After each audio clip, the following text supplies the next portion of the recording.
everyone, and welcome to our session. We are very excited to have you joining us this evening. We have some very exciting panelists joining us, and I'm going to share my slides. While they're coming up, my name is Christina Reyes-Smith, and I am a member of the AOTF STRIDE Committee. STRIDE stands for Standing Together for Research, Inclusion, Diversity, and Equity. It is a relatively new initiative of the AOTF, and I want to thank our Visibility Subcommittee for their support, as well as the AOTA staff who have been supporting us in putting this panel together. So our panelists this evening are Dr. Erna Blanche, who is a clinical professor at the University of Southern California in Los Angeles. We also have Dr. Lennon Grajo, who's joining us from the Washington University in St. Louis Occupational Therapy Program, as well as Ivy Tillman, who is the Director of Research Operations at the Mayo Clinic. If you go to the registration page of the AOTF, you'll find more information regarding everyone's bios. So I encourage you to go to that page. For the sake of time, we will go ahead and continue with the presentation. So here is just an overview of where we're going tonight. We'll have 3 initial questions for our panelists, and then we will open it up for questions and answers with attendees. We'll also have some time for breakout groups within that. You probably noticed that this session is listed for an hour and a half, and we really wanted to provide an opportunity for groupthink with our participants to be able to share some of the strategies that they have been encountering, as well as the challenges and barriers in their various settings. We'll have an opportunity for the breakout groups to report out on some of the discussion points, and then we'll be using the Jamboard. A Jamboard through Google. We'll post a link a little bit later where each of the groups will be able to list out some notes, and we'll have that available to everyone during the session and afterwards as well. And then we'll have some final closing thoughts. Our objectives for this session are to identify some approaches related to research proposal processes, looking particularly at ethical considerations with a focus on inclusion, diversity, and equity. We'll also talk a little bit about case examples related to the research proposal processes. And then lastly, we will aim to apply those strategies to integrate inclusion, diversity, and equity into our current and future research proposal aims, objectives, and outcomes. So before we get into the discussion with our panels, I just wanted to take a minute just to appreciate everyone's involvement around this topic of inclusion, diversity, and equity. Especially the AOTF, the area of research, is one where we have a great deal of opportunity to showcase the value of occupational therapy and occupational science, specifically related to diverse, underserved communities from an inclusive approach.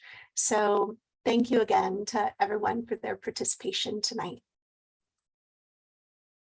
So our first question: what approaches can occupational therapy professionals use to develop various research proposal processes and ethical considerations to promote inclusion, diversity, and equity? Is there anyone that would like to go first?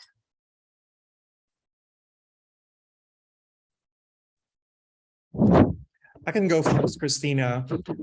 I think one of the really important things we need to consider in sort of planning and drafting a research proposal is to begin with research questions that really think about what kinds of methods will promote inclusivity and equity and diversity in our research process, the intentionality and strategic designing of the methods that we use will dictate a lot how we will be conducting our research, the outcome measures that we choose.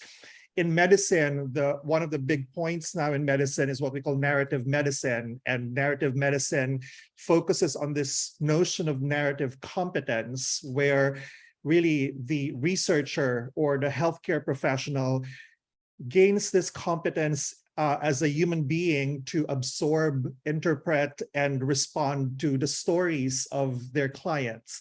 A lot of times in this, the art of occupational therapy research gets sacrificed for the rigor and sort of the methodological soundness of the science part of it, and left out in many of the designs we use, particularly when applying for grant funding, are mixed methods designs that not only cover sound empirical and quantitative methods, but miss on sort of the important qualitative methods that really capture the stories, the essence, the experiences of the participants of our research studies. And if we don't sort of explore and cover those parts of it, the nuances, the social identities, the intersections of the participants typically within scientific studies do not get shared, and we miss those important opportunities. So it starts with drafting research questions that will lead to strategically chosen designs that capture not only the science of what we do, but also the experiences of the participants we recruit. Excellent. I love how you talk about the art and the science, and how although they can have a harmony in a sense to create a fuller picture, there can also be that tension between the two. And I know I hear with mixed methods, there are some who say mixed methods is the way to go. We have to have that in order to fully understand the complete picture. But then there are others who do have concerns about the integrity of the mixed methodology, and the narrative that you discussed, the narrative competence, is really fascinating as well. It kind of harkens to the OT practice framework, the lived experience, and being able to understand and articulate and really even dissect the narrative of the participants. Thank you. Who would like to I can go next. Excellent. I cannot agree more with you about the mixed methods and the question. But what I would like to add about putting together the research question is that we need to include different groups of people to put the research question together. We tend to come up with the research questions that interest us, or that the funding is there. But we need to find out what stakeholders are thinking about our research questions. And when I am talking about stakeholders, I am talking about stakeholders who have the issues that we want to research, as well as clinicians who understand the issues or need to apply the research that is being done. And we know it takes many, many years for that research to come into practice. I read somewhere that it's 17 years. I don't know if that's a real number, but I kind of move between clinical practice and research, and I see that it's not applied. And I think it is because from the very beginning, a variety of stakeholders were not included. And I think that that's imperative for us to move forward. Excellent. Thank you very much. So my perspective is a bit different than the other panelists, in that I am in the IRB world and human research protections. And so looking at it from an inclusion and an engagement perspective and lens, really protocol development and design and thinking about the study, there were some things that kind of stood out to me. One being really developing an asset-based approach to research and disrupting some of the non-deficit approaches that we are, comfortable with research methodology, protocol development, even assumptions made about populations. Really, like it was said earlier, capitalizing and leveraging the experience of the participants, including them in the design from the beginning, as well as, really looking at lower, how sometimes expectations are lowered for marginalized populations, disrupting those thought patterns that we have in research, and really thinking about it from an asset approach, and also looking at bias and not just acknowledging implicit bias, but disrupting it. And so a lot of that starts with self-reflection. So oftentimes, I've seen a lot of studies over the past years, and some of the questions just come to me. It's like, what is the purpose? Like, really, why are you doing this research? Who is to benefit from it? And why are you choosing this particular population? And how have you engaged them in the design? Christina, if I might comment to what Ivy just said, I think that's so powerful, the disruption of bias. And a lot of the research that I do focus now on instrument development and validation of instrument studies, of instruments that are being developed. And I think, and this is one conversation I've had from a different panel, that we really need to, while standardized assessments and norm reference assessments remain as the gold standard in primary outcome measures in many research studies. And for you to get funding, you need to have really stringently standardized outcome measures. We need to disrupt that notion, because many standardized assessments, particularly norm reference assessments, propagate bias in terms of, for example, comparing norms based on gender, which are gender binaries, comparing norms based on particular constructs of race or ethnicity, which are very limited as well. And I think we really need to move as a profession and as researchers towards really embracing the beauty of the nature of ipsative assessments, assessments that compare the individuals to themselves rather than to other people, or rather than to a normative population.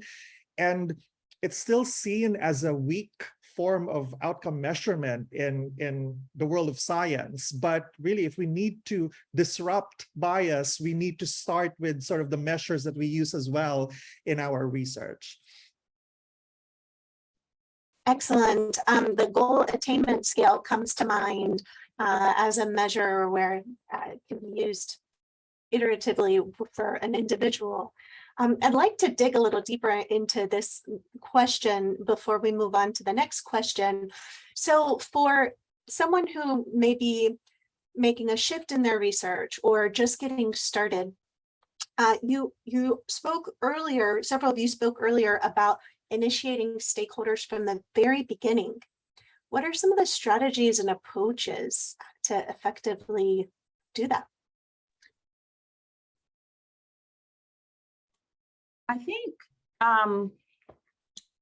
leveraging existing engagements with communities.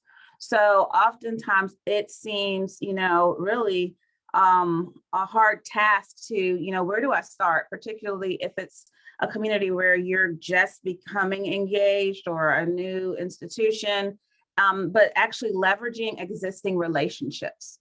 And so, not doing research, but we've done some work with communities. And one of the best pieces of advice I received and then, followed up on was, let's leverage some of our existing relationships and build upon those. So it may be a relationship that's not necessarily research oriented. However, you can bring research into that conversation, and we've seen success doing that. I also want to add to that notion of really phenomenology. In one of the literacy studies that I did, before we even designed the literacy intervention with children, we spent time really intentionally going to different schools to observe children in various backgrounds, to understand the contexts where challenges with literacy happen. How does sort of their participation in literacy activities, what does it look like? What does it look like when they struggle, when given a reading exercise or literacy exercise that's difficult for them? The sort of the verbal and non-verbal manifestations of challenges. What does it look like when they feel successful completing a task or an occupation? So spending some of that time immersed in the communities you want to sort of deliver interventions on, I think is very important, and making sure that those communities are diverse as well. I can add to that. You ask, what is it that we can do in order to bring in other stakeholders?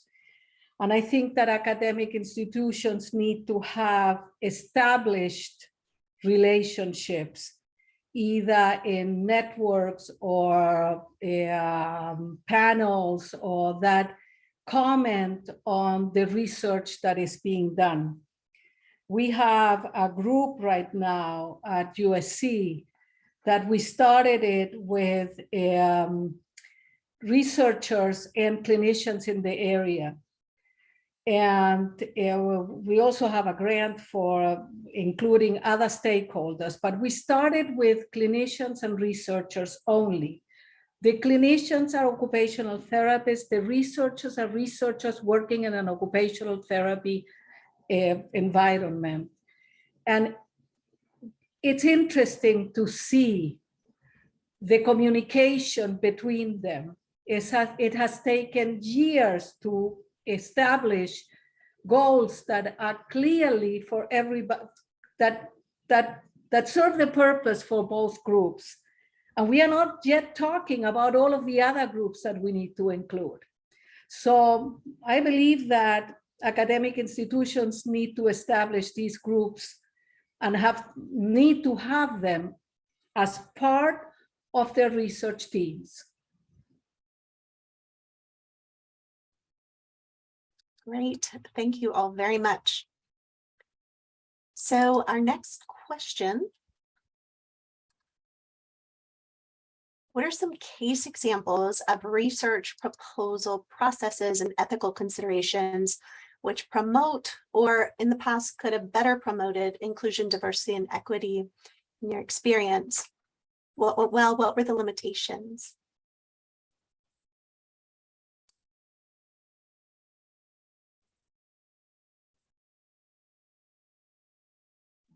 This was a challenging question, Christina. When I reflect back on it as I receive the questions, I want to share, instead of from the perspective of a research proposal, an experience in hindsight, what we could have done as part of the research process rather than the proposal. We, sometime a few years ago, we did an intervention study, a two-group controlled intervention study on functional literacy for previously homeless adults. And it was a study that we found effective in sort of increasing or enhancing the literacy participation of adults who've been previously homeless.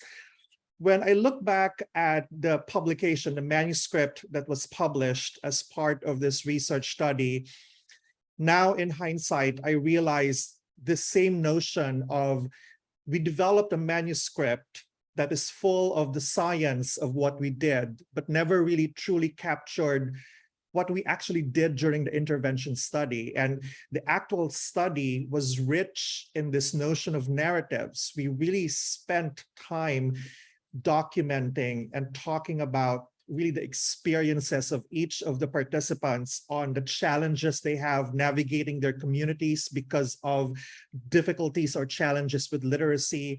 There are many aha moments about, now I can do this, or now I can access the subway kiosk so that I could take the subway and go to where I need to go for my appointments. And when we look at that publication, it focused more on really trying to design the manuscript so that it can be replicated, so that the statistical analysis was clear, so that the methodology on how we made sure we chose the outcomes that we needed were clear.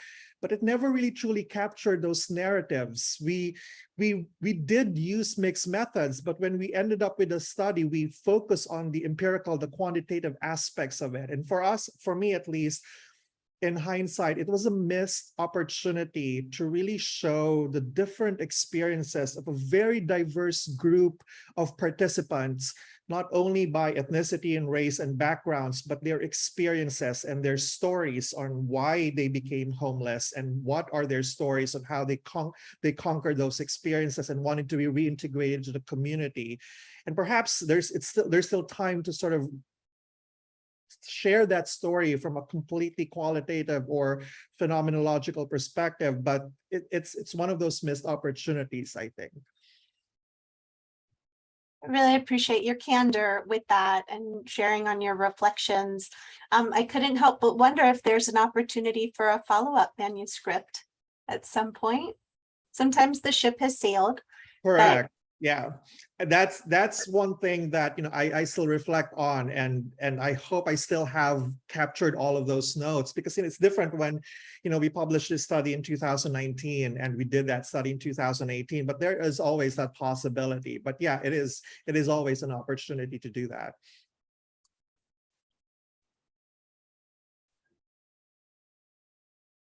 You took the question out again.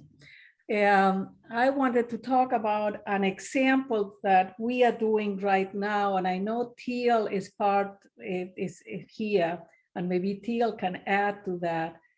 We recently got a PCORI grant to look at what are the research priorities for the next few years in reference to autism and sensory processing. And so we put together with Mary Lawler, who is the PI, we put together 4 groups of people to discuss this. We put self-identified stakeholders, adults with autism, families, clinicians, and researchers. And we are almost finished with that project, and I would plug in our conference in which we will talk about the results of this project, which is at the beginning of November. But it has been incredibly enriching. And I think for all 4 groups, it has been incredibly enriching. Because when we talk about what the research needs for those 4 groups, there might be things that are similar, there are others that are not. We have to work on communicating with each other. We all use different languages and we have different needs, but we are hoping that we are going to be able to talk about the successes of this project rather than the limitations and all of the problems we encountered.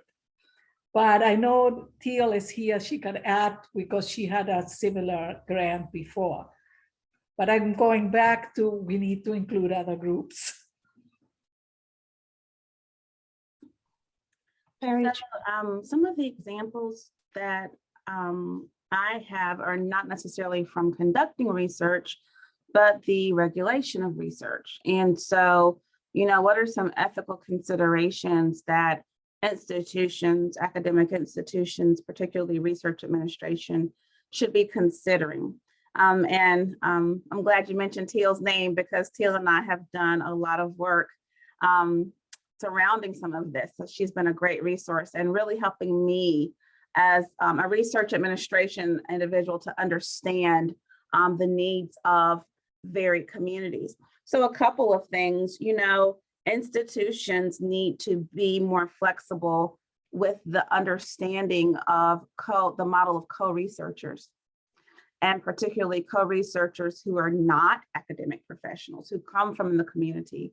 I'm sure everybody is quite familiar with CITI, the required education that most institutions have.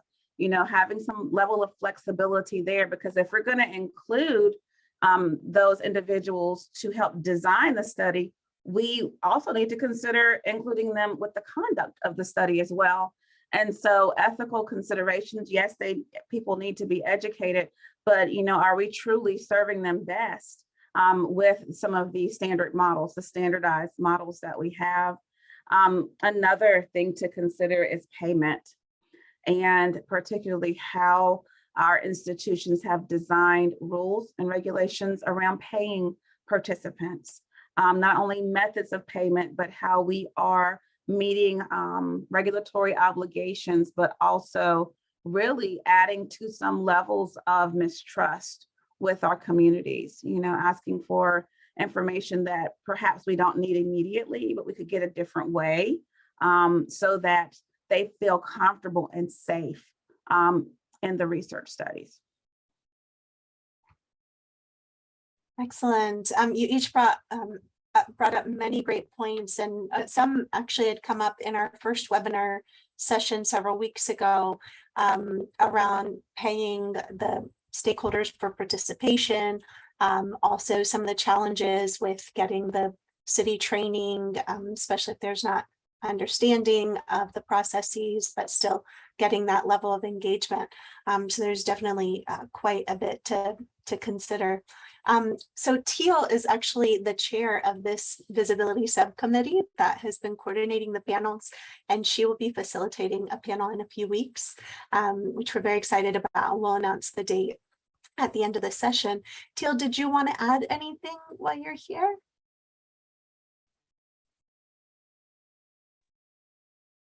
I just find it incredibly rich to hear from each of our panelists, so I have nothing to add. I love being here. Okay, thank you, Tia. Well, we'll go ahead and move on to our third and final question, and then we will open it up for questions from our participants. So what strategies can occupational therapy professionals apply to integrate inclusion, diversity, and equity into our current and our future research proposal aims, objectives, and outcomes?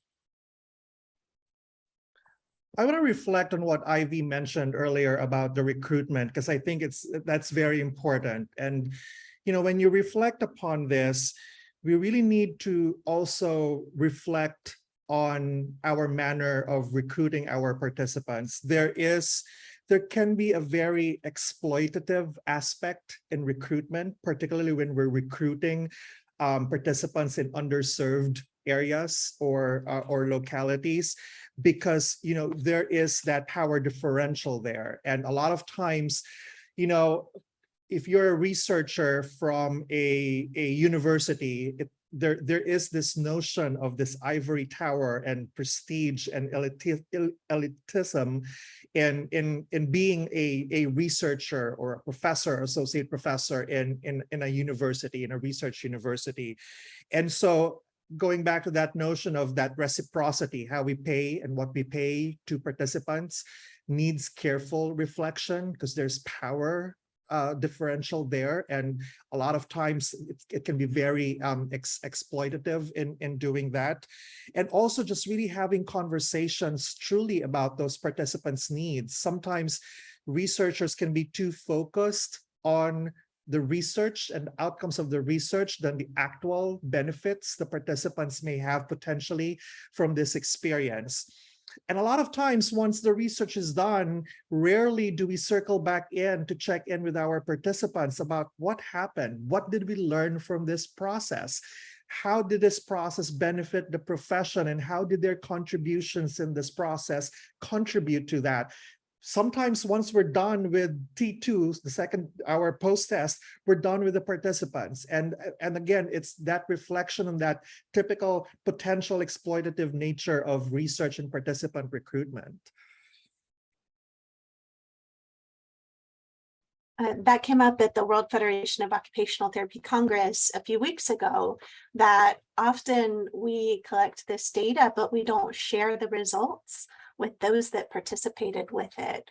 And so having more conscientiousness about that is important. And I think that that is particularly important to follow up when we are doing qualitative research. Because when we are doing qualitative research, we are establishing a relationship with our participants. And then all of a sudden, this rich interaction disappears, and we are never to be seen. So yes, your point is important. I wanted to bring up also about recruitment. How do we recruit diverse ethnicities? I'm Hispanic, and I have participated in research because I speak Spanish and I can talk to the participants. And that power relationship is so incredibly strong. And I also feel that sometimes we include Hispanics or Spanish-speaking participants because they are easy to access. I live in Los Angeles, so it's easy, okay? There are a lot of them. That is one side of the coin. And the other side of the coin, I sometimes read research in which there were no Hispanics included in there, in the United States. And that is also something that makes no sense to me because they are everywhere. And I am talking about Hispanics because that is closer to what I have lived.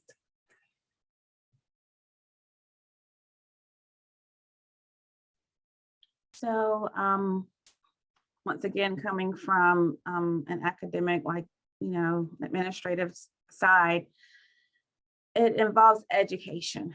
And so educating your institution on the research that you're conducting, as well as inclusion, diversity, and equity, because we're still growing. All of us are. And we've not had these types of conversations in our spaces before. And so, particularly educating them about your study. If there is something that, and Teal's done an excellent job of this and has taught my previous institution, she taught us a lot about her research before she ever submitted it. So then, our IRB had a level of understanding, but it's advocating and education. Oftentimes the policies have been set up for a particular model of research. So we're going to go with policies that fit the norm, right? And a lot of the research that you guys do in your profession doesn't necessarily fit the norm, and it shouldn't. And so that's when you bump into the barriers, right? So it's educating those individuals who you're going to be interacting with, not just IRB. We're talking about, the grants folks. We're talking about the legal folks, contracts, and so forth. I think it's really important going ahead and having those crucial conversations and advocating not only for yourself and your research, but advocating for your participants. And then also making sure that you have diversity on your research teams. And I think that's what Erna was speaking to also, having diversity on that research team so that when you are interacting with participants, that they can see individuals that look like them and represent their perspectives. It's really important. Absolutely. Those are excellent points. And it's pretty powerful to hear the director of an IRB talk about advocacy and education to IRBs.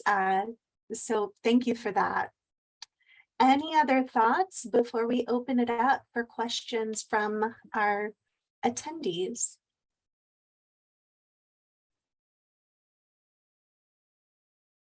Okay, so this will move us into our Q&A session.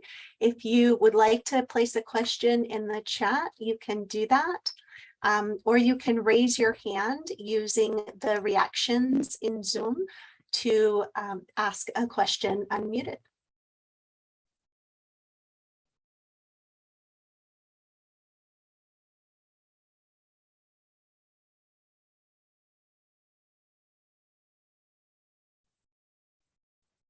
Okay, I have a question. So going back to Dr. Blanche's discussion around language and language access. So I am down in Charleston, South Carolina, where we do have a Hispanic Latino community. However, they're not engaged in research as much. I think that the language barriers present challenges from a logistical standpoint for our researchers, and wanted to see, coming from Southern California, any advice around language access, maybe strategies that have been helpful in the past? Do you have a researcher that is Hispanic, or do you have somebody who can, a recruiter who is Hispanic? Because that would help. That speaks Spanish. Not We do. Hispanic, but speaks Spanish, actually.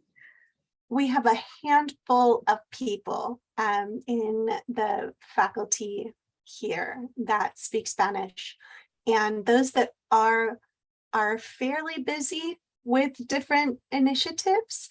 I do see that as a critical component for language access, and we have Spanish interpreters as well that we can work with in the future, but unfortunately a lot of funding has been cut for our internal team of interpreters.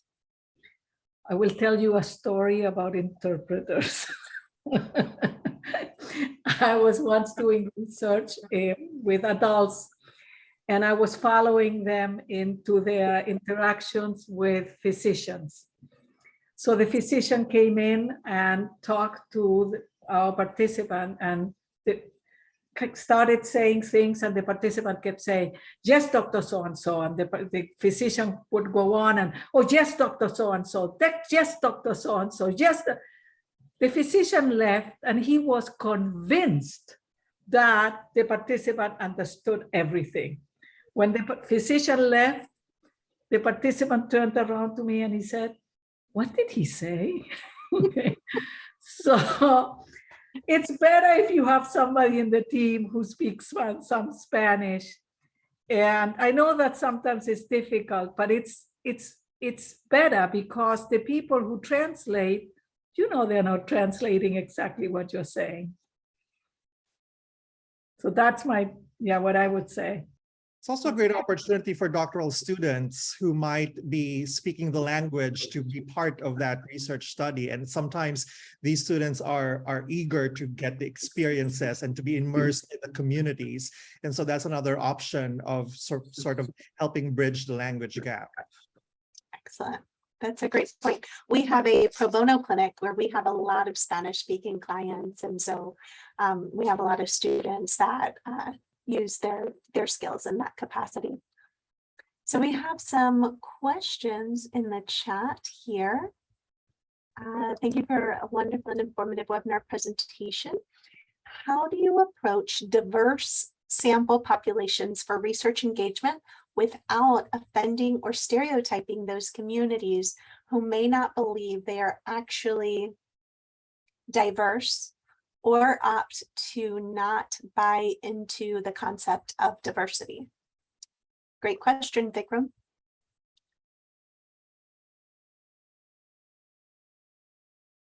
I think this is really when, oh, sorry, go ahead, Erna.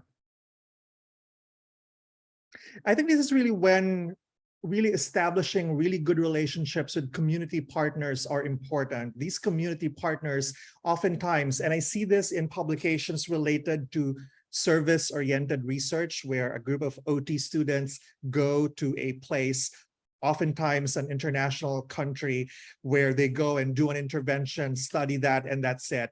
And the role of the community members there typically become as tour guides, or just to introduce people in the community without really optimizing sort of the relationship with those community members. Those community members can help really illuminate the needs, even the biases of those communities, the differences and nuances in their beliefs and perspectives and philosophies, and sort of immersing yourself with sort of the relationship with those community partners are really very important, because a lot of times, and this happens a lot in everyday clinical practice, our lens with research is to become fixers, is to fix and prove that the solution, that stopgap is effective. And if we don't really immerse ourselves within those communities and the community partners, then really this is just another sort of study that may not be translated or not be repeated, because again, it was a quick fix to prove that this solution works. I want to add to that. Yes, having a broker in a community works, and that's where the stakeholders, not that I'm plugging that in again, the stakeholders come in. But it's also important, especially when dealing with, I'm thinking with the Spanish communities, to find out how they feel about it. I have an accent. I have lived here for many years. I have an accent. And there are people sometimes that want to speak Spanish to me, and I find it really ridiculous, but I kind of laugh a bit. So I understand that there are people who do not like to be discriminated because of their accent or whatever, okay?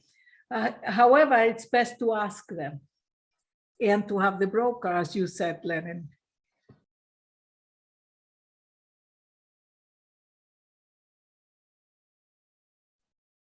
Yeah, the cultural broker was a term that I learned about years ago, and also the promotora models with non-healthcare workers, essentially, who are kind of the go-betweens or the patient navigators for helping to facilitate that access, that health literacy even. Ivy, did you want to respond to this question before we move to the next one? No, I'm learning from the researchers, so this is helpful to me too. So Amanda asked, what is your preferred sequence of implementing the results of a study back into a community? Do you typically take the results to an organization, or do you publish the results and hope people come to you?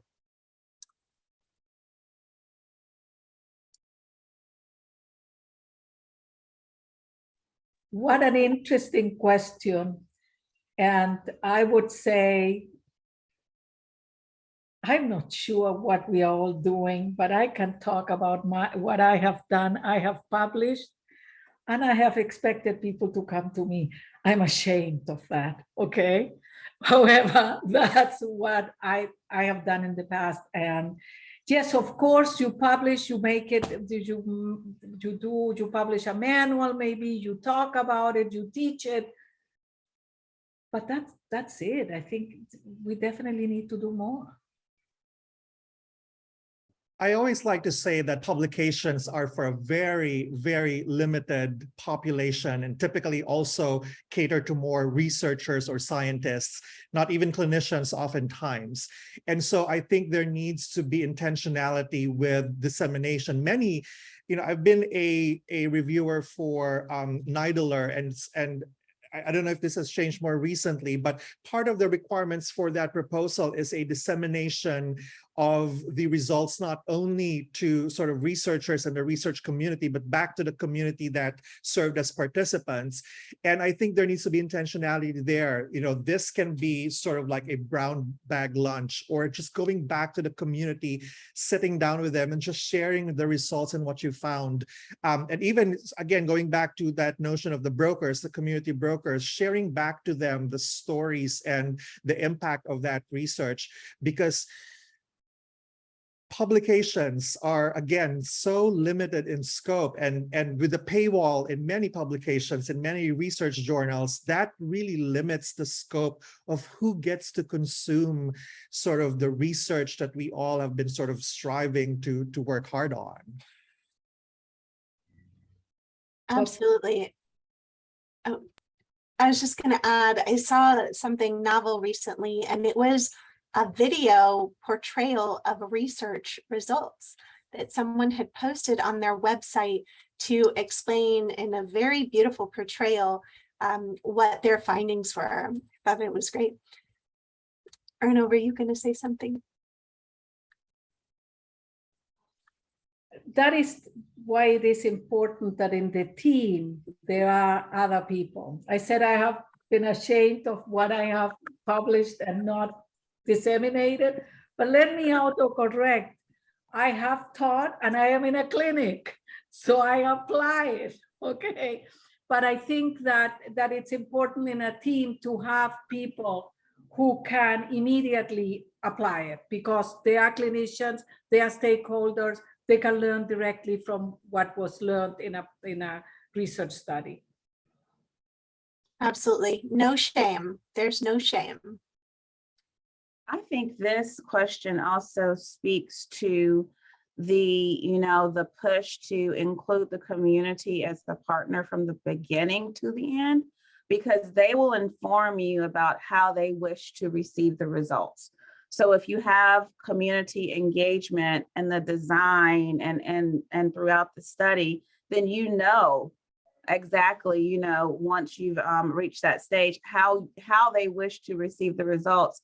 And also, I think it's important just from a community perspective that we're very sensitive and intentional to how those results are presented, because we can be very academic and scientific, and we want to make sure, really how they're presented and what it means for the community. And I know lots of times people ask after the research is what's next. So you got to be prepared for that too. Okay, now you've done it. Now what are you going to do next? Absolutely. I'm thinking about knowledge translation and with dissemination, implementation research. There was a workshop here at our university just about 2 weeks ago on the topic, and they had a session on health disparities and talked about some of the needs and some of the strategies as well. So the next question we have from Karen thank you for all your wonderful insights. I wanted to ask about establishing and acknowledging positionality in research. How do we best approach in research as an outsider or even an insider with possible assumptions about the population? Do we need to be more explicit about positionality in our research and publications? What is interesting is that qualitative research requires reflexivity, but quantitative research often does not. I've rarely read a quantitative or an outcomes type of research where the researcher or the authors are reflexive about their positionality or their bias against the interpretation of the data. But qualitative research requires that. Reflexivity is required in qualitative research, especially when you come to sort of that part of data analysis where you sort of own your biases and sort of your own assumptions a priori or a posteriori with how you interpreted the experiences of the participants in the qualitative research. I think we need to move towards being reflexive even in quantitative or mixed methods research, being honest about sort of the social identities of the researchers and sort of their own personal biases and assumptions doing this intervention. I think that's a great opportunity to do that, and often it's not being done in outcomes research.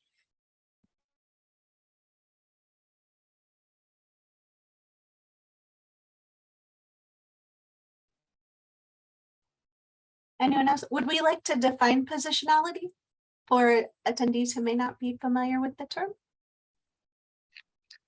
Sure. I mean, one way of defining that is who we are in relation to the participants that we sort of integrate in our research. What are our own social identities? How do our social identities, our ethnicity, our race, our age, religion, social background, socioeconomic status, how does that impact the way we view the people who we work with and the participants in our research? And a lot of times, I've mentioned this earlier, that as a researcher in a research intensive university, that positionality alone offers a power differential. You know, when a research participant, particularly when they're in an underrepresented or underserved community, says that, you know, this is a professor from this university, and if you're being introduced as Dr. So-and-so, that position alone creates sort of that barrier into sort of and a power differential with the participants you're working with. I think it's also important, you know, for many of those here who are instructors and educators, particularly those teaching research courses. I've intentionally designed at WashU, I'm now teaching a research designs and statistics course to our students. And this is the very first course they actually take in their entry-level program. And the very first lesson or module to this research designs course is really DEI, anti-racism and justice in research, and really integrating and making students aware of their positionality, their social identities, and what that brings into a research project and the biases that comes along with that as they sort of participate in different research projects. Excellent. So there are many fantastic questions in the chat, and we have about 10 minutes before we want to transition to our breakout groups. So we could try to respond in 1 minute to each of these, although I'm sure that they could have a lot more than that. So let's see, we've heard a lot about the community as participants. Can you speak towards emancipatory approaches and experiences that situate research and empower communities? From Dudleen. So one area that I've been exploring and learning more about, in addition to the non-deficit approaches, is decolonized research methodologies, particularly, and not centering Eurocentric Western ideologies and perspectives, because that is the norm. And so really research as emancipatory looks like, you know, changing that lens. And so that's one, to answer it quickly, that's one area. Can you give us a 30-second explanation about decolonization? For those I will do my best, but if others are on here who can also contribute, that would be great, because I'm learning. I'm actually in a doctorate program right now, and took a course that discussed it. So just the beginning, but really looking at, you know, indigenous research methodologies. And so a lot of research is focused on the Western thinking, European white model. And so decolonizing means to, for me, it means to think about the ways in which not only have we been colonized, but how our paradigms and ways of looking at research are colonized, and disrupting those.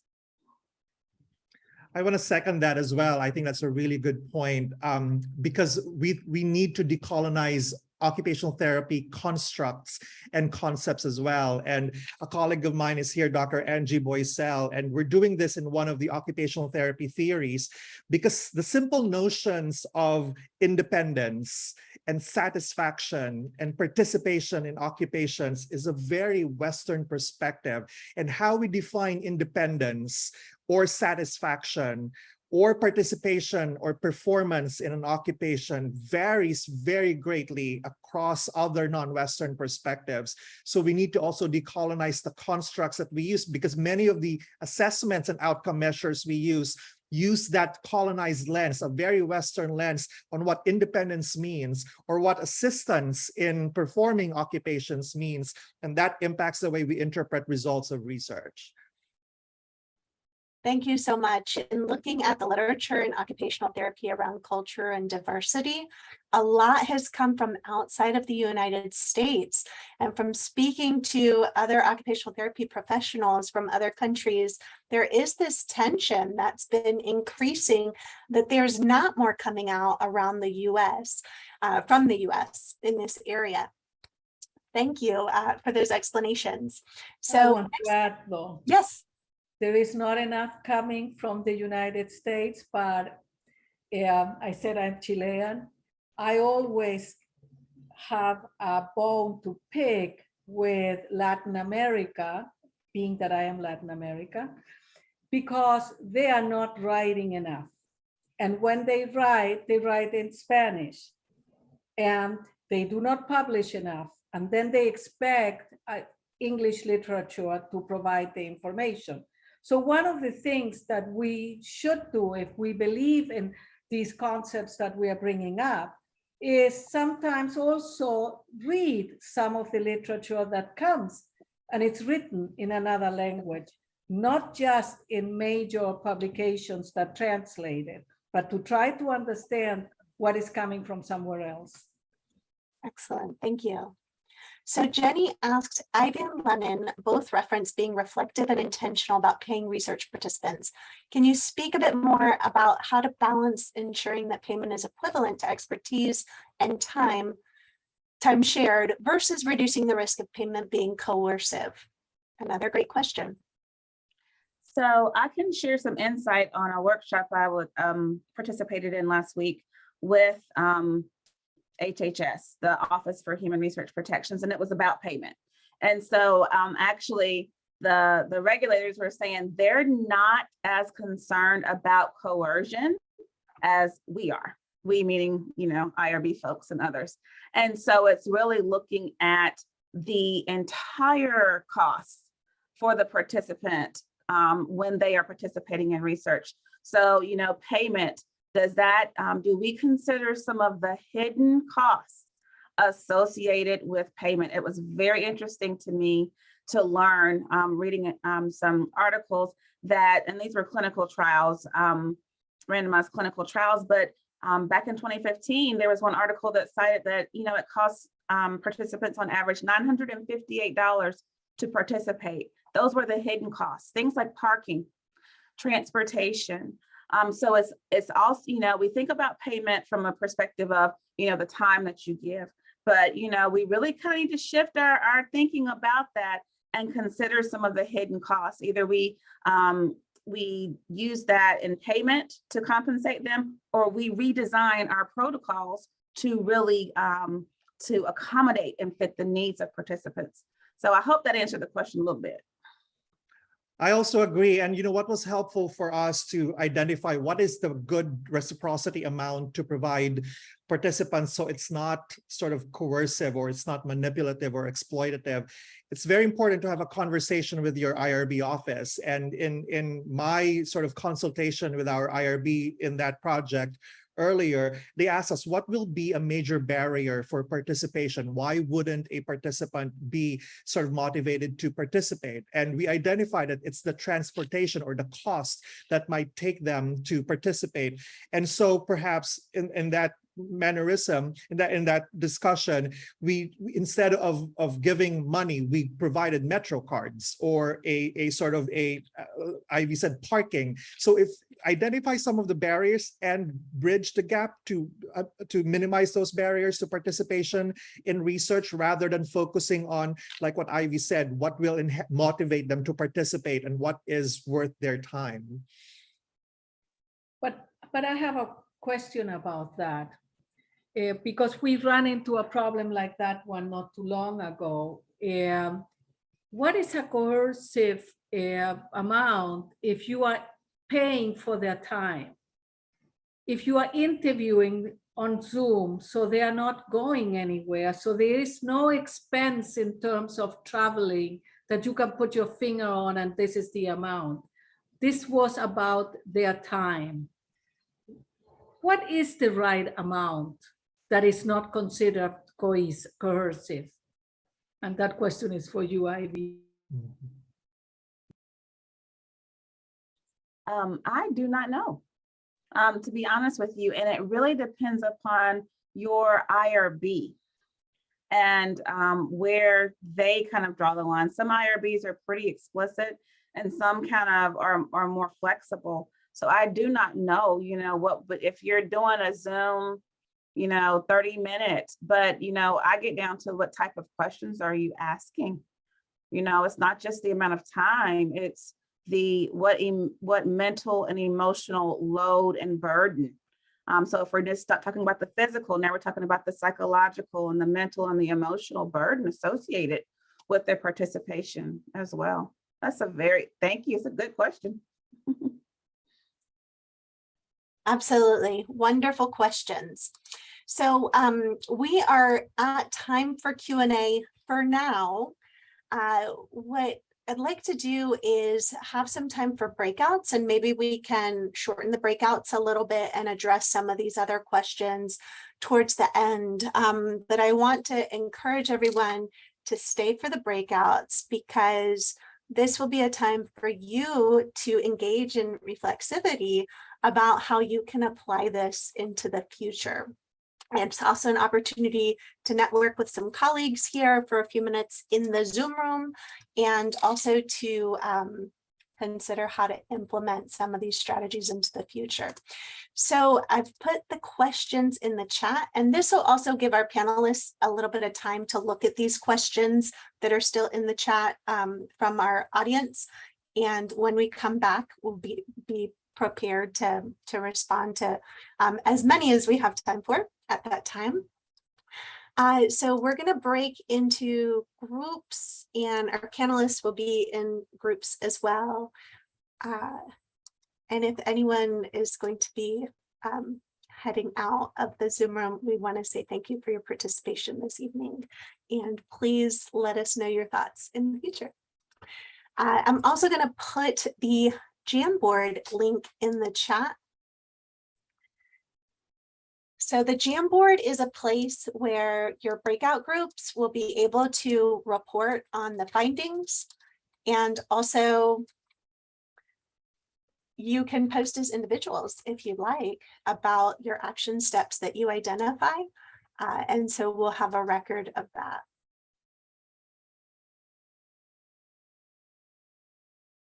Are there any questions about the breakout groups before we go? We can take about 15 minutes there. Christina, is there a facilitator assigned for each breakout room, or what do you want the panelists to do in those breakout rooms?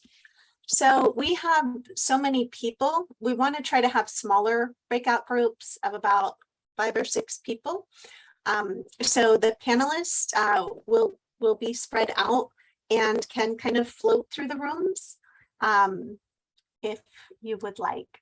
But if each group will designate a record keeper to take notes on the Jamboard for us, you can create pages on there. It's fairly easy to use. Actually, I'll pull it up and show everyone what it looks like here.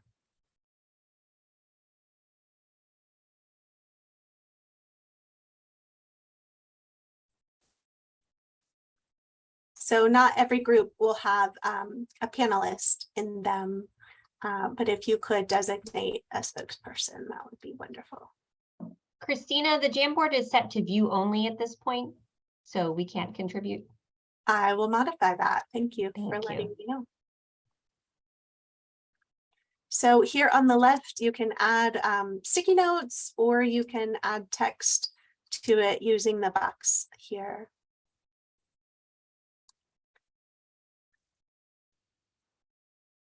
All right, we'll go ahead and open up the breakout rooms.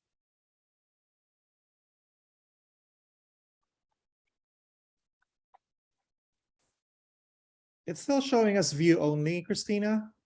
Okay.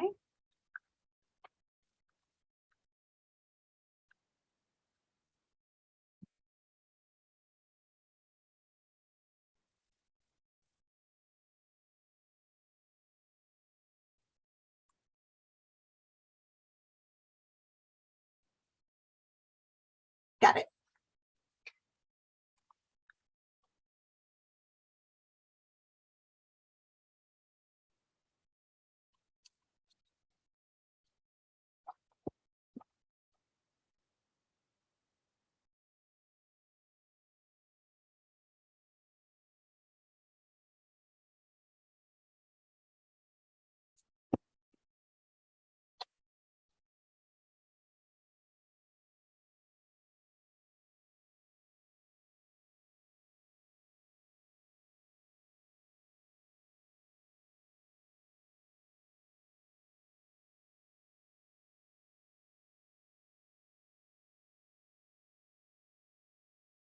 AOTF.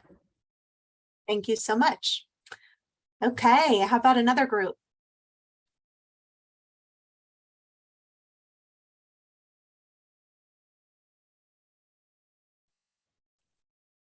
This is Teal. We can share a little bit about what our group talked about. So we had a number of individuals in academia who did a lot of work with student research projects. And the conversation was about how do we slow down and incorporate some of the things we've learned into student research projects, oftentimes which are, you know, driven by the student groups who are learning, and sometimes you can't choose who your student group team members are.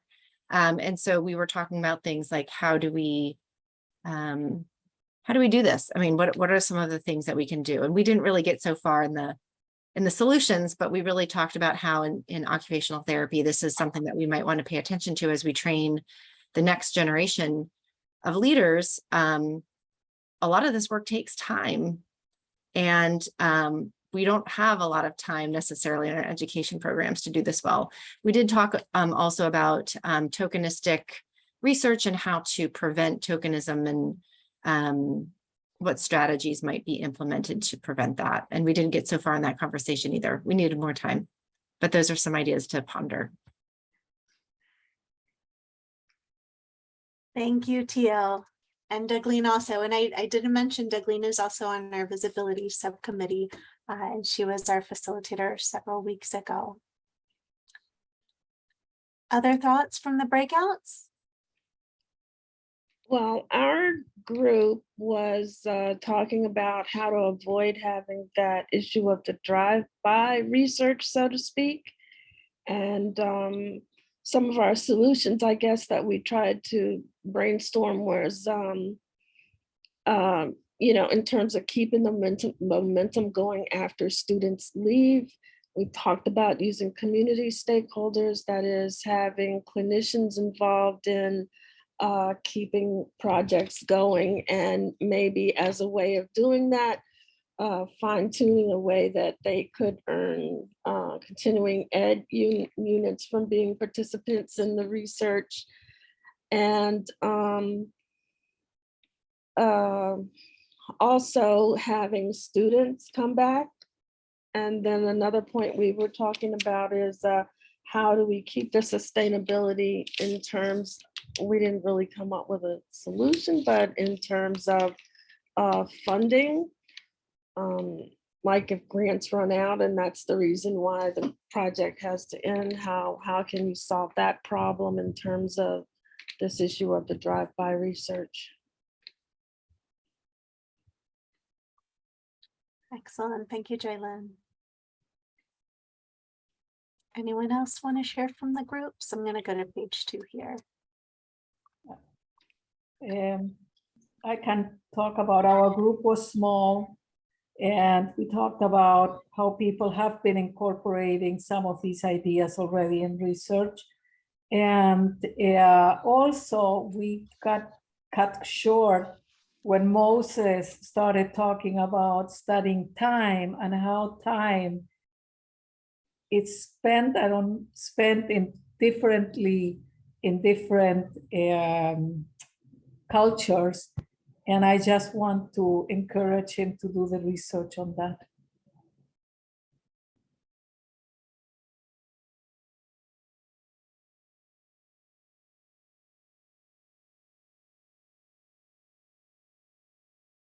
Thank you, Erna. So I had a request for a group photo when we finish at 8:30. So just wanted to ask for anyone who would like to be in the group photo to stay on with us. So we can go back to some of the questions in the chat from earlier. But if anyone wants to share, please feel free to share as well. One quick comment, Christina, from our group, and sort of we shared very similar responses to what has been happening during the panel conversation. But is Roger still here? he made a comment that's really very interesting about how we've really focused very well in how to make sort of the pipeline of the students coming into our programs becoming more diverse so we can have a more diverse workforce. But I think we also need to have a focus on making sure that we're also recruiting and embracing and empowering a diverse group of people who are doing research doctorates, because these researchers will be the ones who will be really empowering and bringing on a lot of perspective of diversity into their research as well. So we also need to have sort of a focus on making sure that the people that we are recruiting and funding for PhDs and research doctorates to also be very diverse candidates. That's very true. Developing pipelines and training programs is really critical. Thank you for that, Lennon, and also recruiting faculty members that are diverse. And that seems to be very difficult.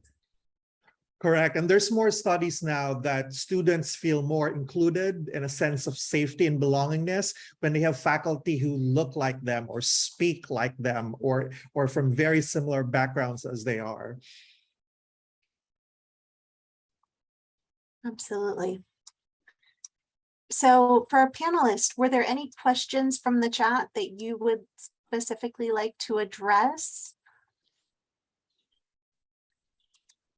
I think the next one that we had was from Teal about how do you recommend reconciling perspectives which conflict in order to support ongoing conversations for meaningful engagement of community partners as team members. And she was referencing how many administrators have a protection perspective from a system level that often marginalizes communities because the policies are one size fits all. We did address that a little bit earlier. I think one of the keys is getting, if you can, really getting past participants or letting administrators hear the experience of the participants. Oftentimes, and unfortunately, we receive a lot of feedback from the researchers, and but actually, leveraging, for instance, if there are any level of community advisory boards, having those individuals speak to the experience of the participants, and actually hearing about their stories. Definitely, I've seen that change perspective. This changed my perspective, but I've seen it actually get some things turned around.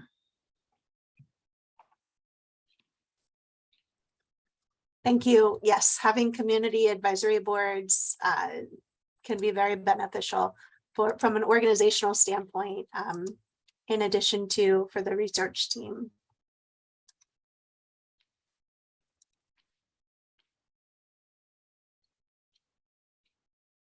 Any other thoughts on that? So Teal also talked about if there's, it'd be wonderful if AOTF's journal could have a companion dissemination approach that aims to share with the impacted stakeholders, maybe videos about what was learned in plain language or other ideas. We talked about some strategies earlier. Photo voice comes to mind as more of a research methodology, maybe, and also a means of dissemination as well, potentially. We had a question around cultural brokers working for other less visible communities, for example, invisible disability or chronic illness communities or LGBTQ community members.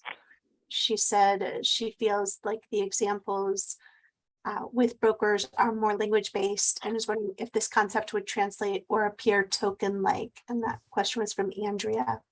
Yeah, I haven't had experience, but I believe so and similar to the notion of students feeling a more sense of inclusion when their faculty look like them, speak like them. I think it's very similar to when your community brokers or partners are from within those social identities, because they can be easily able to translate their and use their experiences to recruit, encourage participation, and to answer questions from potential community participants. Yeah, I look at community brokers as brokers in any type of community, not just language. We might have used that example, but no, it's any.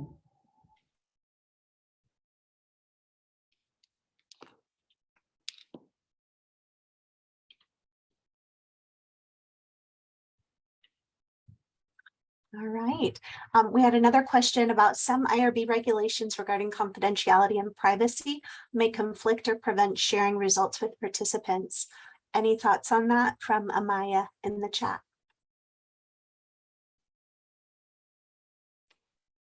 I believe that results can be shared similarly to how they are shared in publications without any level of identifiable information or direct identifiers.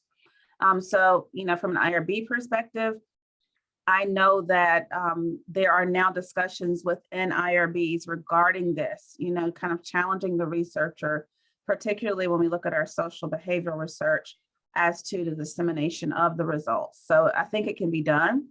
You keep it at more of a general level than specifics.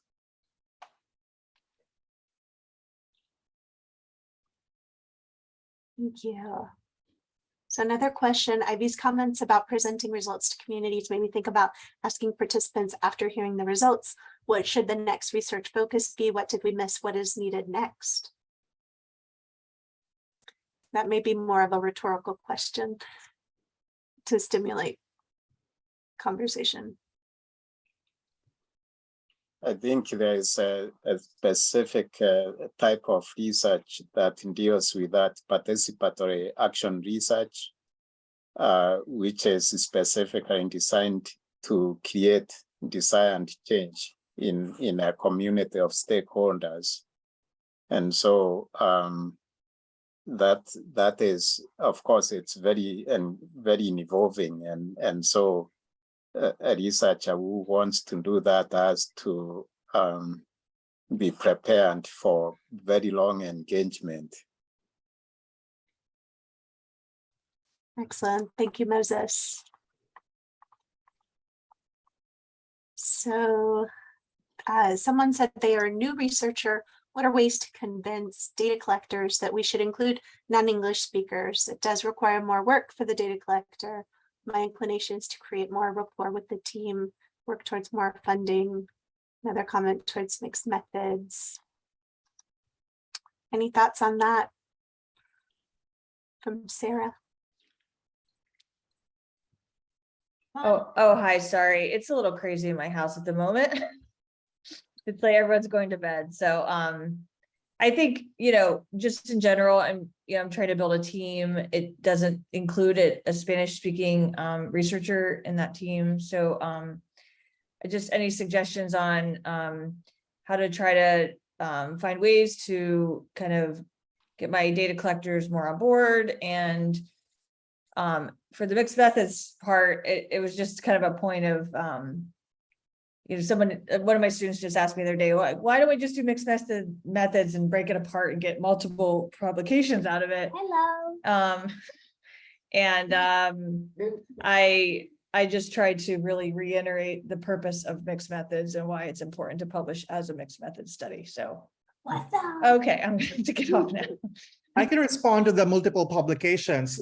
There are good examples of part one, part two, and I've done that as well. That it follows a series of research projects of different methodologies related to the bigger research questions. And we've published that as part one, part two, part three, but they're standalone publications. So we've published sort of first the instrument development part of it, then the actual quantitative part of it, and then the qualitative piece of it, so that it became part one, part two, and part three. And it was intentional in the abstract that this is part one of a series of three, hoping that all three gets accepted by the journal. But there's intentionality there, and that can actually be done. You have a mixed method study, but the publication is actually split.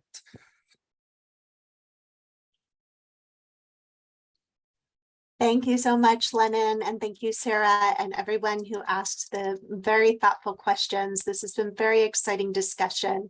Unfortunately, we are out of time. We're at 8:32. We want to be respectful of everyone's time. We also want to encourage you to join us for our next Stride webinar on October 20th at 6 p.m. Eastern Time. Funded, now what? Ensuring governance and expectations are clear when conducting community engaged research. Thank you again to the AOTF for their support with this initiative. Thank you to our Stride committee, especially our visibility subcommittee. And thank you so much to our panelists for providing your time, your insights and expertise with us this evening. Thank you to everyone who joined us as well. So we will take a minute for a group photo. I will stop sharing here.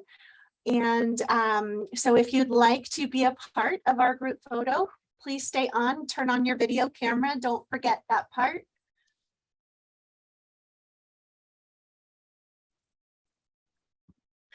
All right, ready? 1, 2, 3. Up, let's do one more because a few more people popped in. Ready? 1, 2, 3. Thanks, everyone.